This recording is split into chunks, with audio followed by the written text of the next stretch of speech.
ሰላም ጤና ይስጥልን ውድ ተመልካቾቻችን አድማጮቻችን ይህ ማዕደ ዜና ነው። ከሰዓቱ አበይት መረጃዎች ጋር እኔ ደረጃ ሀብተወልድ ነኝ። ባለፉት ቀናት ፈረንሳይ የነበሩት ጠቅላይ ሚኒስትር አብይ አህመድ ዛሬ ረፋዱን ጣሊያን ሮም የገቡ ሲሆን ከቀትር በኋላ ምናልባት ወደ ለንደን ሊያመሩ ይችላሉ የሚል መረጃ የደረሳቸው በለንደን ያሉ ኢትዮጵያን ተቃውሞ እያደረጉ ይገኛሉ።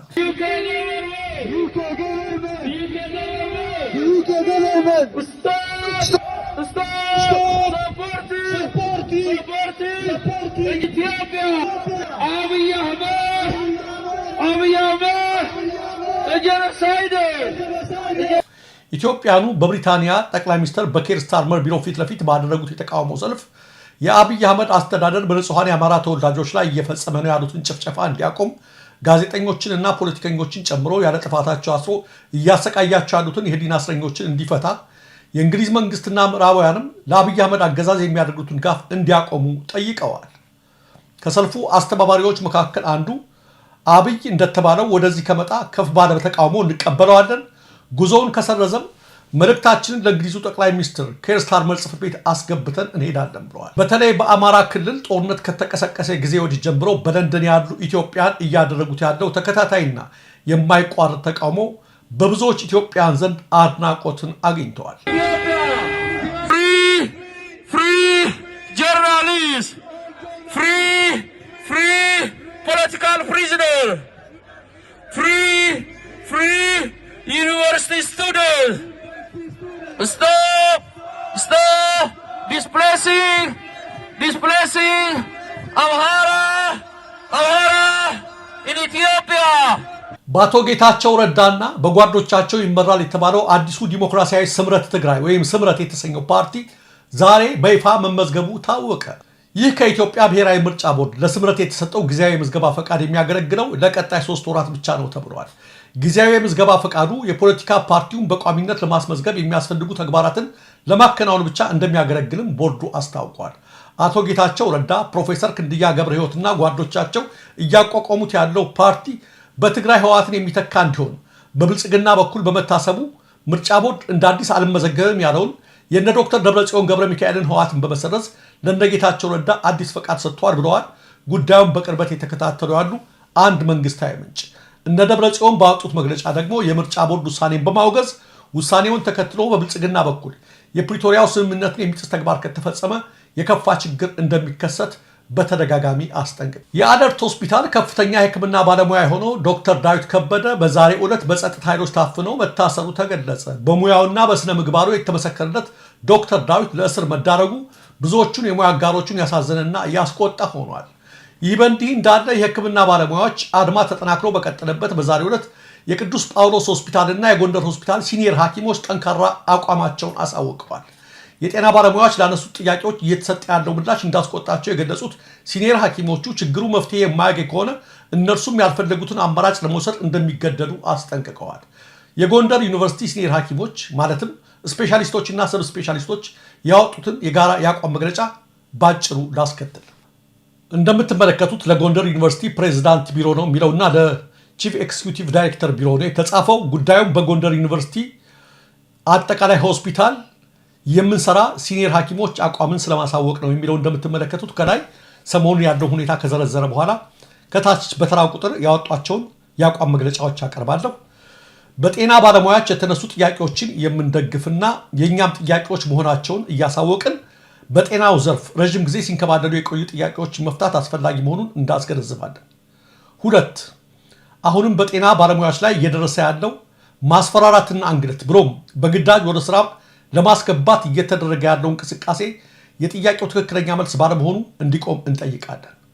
3 በጎንደር ዩኒቨርሲቲ ሆስፒታል በቀን 7/9 ወር 2017 ዓ.ም በጸጥታ አካላት በድቅድቅ ጨለማ የጤና ባለሙያዎች ከየቤታቸውና ከስራ ቦታቸው እየተወሰዱ በመታሰራቸው ምክንያት ከሌሎች ተቋማት ቀደም ብሎ በኢንተርን ጠቅላላና ሬዚደንት ሐኪሞቻችን ሙሉ በሙሉ ስራ ሊያቆሙ ተገደዋል። በዚህም የተነሳ ጊዜ የማይሰጡና አፋጣኝ የሕክምና እርዳታ የሚሹ ታካሚዎችን ታሳቢ በማድረግ የዩኒቨርሲቲው ሲኒየር ሐኪሞችና መምህራን ከሌሎች ጥቂት የሆስፒታሉ የጤና ባለሙያዎች ጋር በመተባበር የድንገተኛ ሕክምና ብቻ እየሰጠን እንገኛለን። ይሁን እንጂ ይህ ጊዜያዊ እርምጃ ዘላቂ ባለመሆኑ እነዚህን የድንገተኛ ሕክምና አገልግሎቶችን እንኳን ማስቀጠል ወደማንችልበት ደረጃ ደርሰናል። ስለሆነም በአገር አቀፍ ደረጃ ጥያቄው ተመልሶ ተማሪዎቻችን እና የሥራ ባልደረቦቻችን ወደ መደበኛ ሕክምና አገልግሎቶች እንዲመለሱ እንጠይቃለን።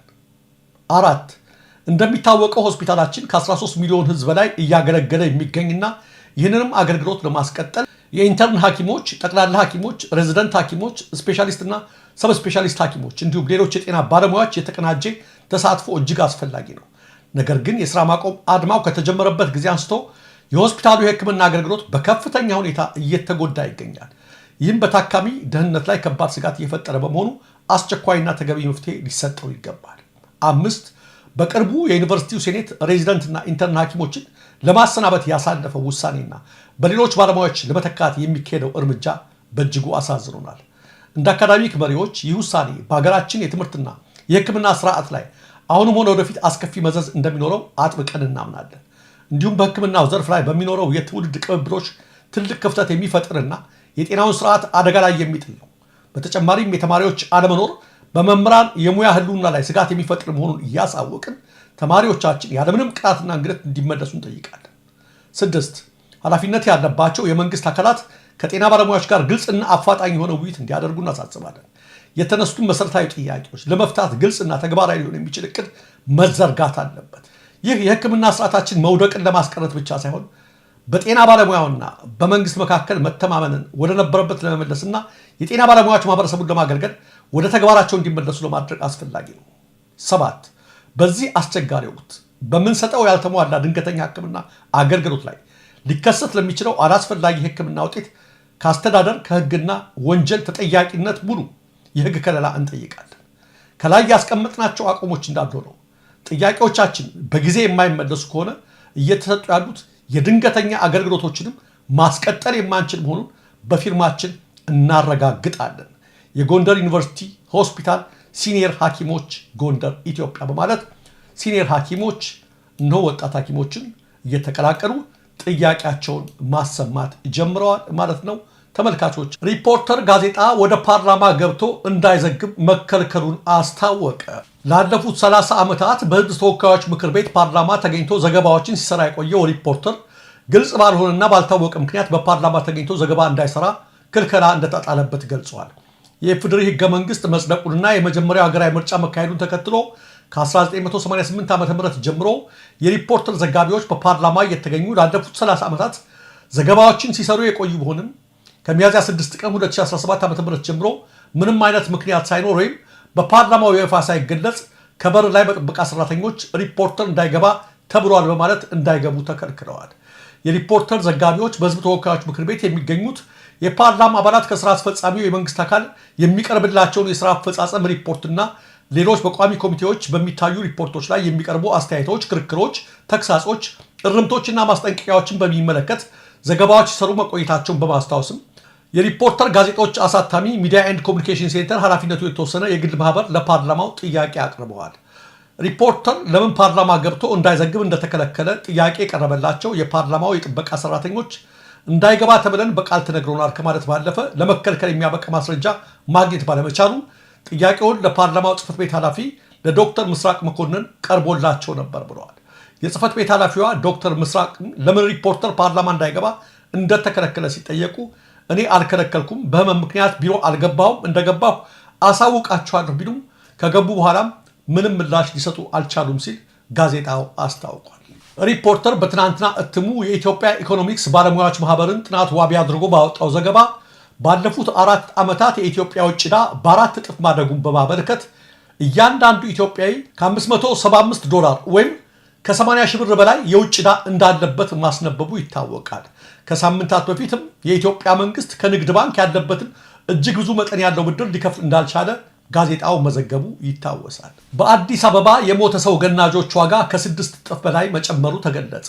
በአዲስ አበባ አንድን የሞተ ሰው ለመገነዝ ገናዦች ከ3 እስከ 4 ሺህ ብር ድረስ እንደሚጠይቁ ነው የተገለጸው።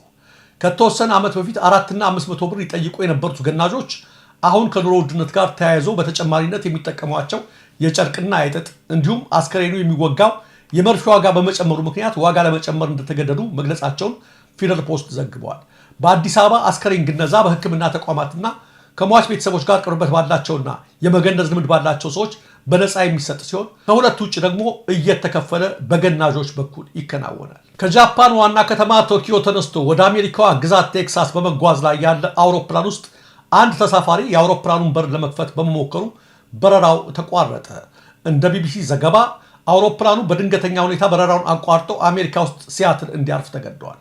የጃፓን አየር መንገድ አውሮፕላን ባወጣው መግለጫ አውሮፕላኑ በጉዞ ላይ ሳለ በአስቸጋሪ ተሳፋሪ ምክንያት በድንገት እንዲያርፍ መወሰኑን ገልጿል። የአውሮፕላኑ ባለቤት ኦል ኒፖን አየር መንገድ እንዳለው የበረራ ቁጥር 114 ከመዳረሻ ውጭ ወደ ሲያትል ጉዞውን እንዲያደርግ ተገደዋል። የሲያትል ፖሊስም የአውሮፕላን በር ለመክፈት የሞከረ ተሳፋሪ እንደነበር ጥቆማ እንደደረሰው አመልክቷል። ማንነቱ ያልተገለጸው ግለሰብ የጤና ቀውስ ውስጥ እንደገባና በሩን ለመክፈት ሲታገድ ሌሎች ተሳፋሪዎችና የበረራ መስተንግዶ ባለሙያዎች በሩን እንዳይከፍት እንዳስቆሙት በፖሊስ ተገልጿል።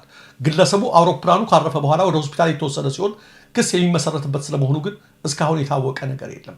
አየር መንገዱ ባወጣው መግለጫ የተሳፋሪዎችና የበረራ አስተናጋጆችን ደህንነት ቅድሚያ የምንሰጠው ጉዳይ ነው።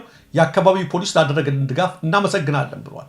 አውሮፕላኑ በሲያትል ታኮማ ዓለም አቀፍ አውሮፕላን ማረፊያ እንዲያርፍ ከተደረገ በኋላ በድጋሚ ለመብረር እየተጠባበቀ ሳለ ሌላ መንገደኛ ደግሞ አስቸጋሪ ባህሪ በማሳየቱ ከአውሮፕላኑ እንዲወጣ ተደርጓል ተብሏል። በስተመጨረሻም አውሮፕላኑ ከተያዘለት ጊዜ 4 ሰዓት ዘግይቶ በሂውስተን ጆርጅ ቡሽ አህጉር አቀፍ አውሮፕላን ማረፊያ ደርሷል። ውድ ተመልካቾቻችን፣ አድማጮቻችን ስትከታተሉት የነበረው የሰዓቱ የማዕደ ዜና መረጃዎች እነዚህ ነበሩ። ለትክክለኛ ለወቅታዊ ለፈጣን መረጃዎች እንዲሁም ለቁም ነገር አዘል ዝግጅቶች ማዕደ ዜናን ይከታተሉ፣ ሰብስክራይብ ያድርጉ።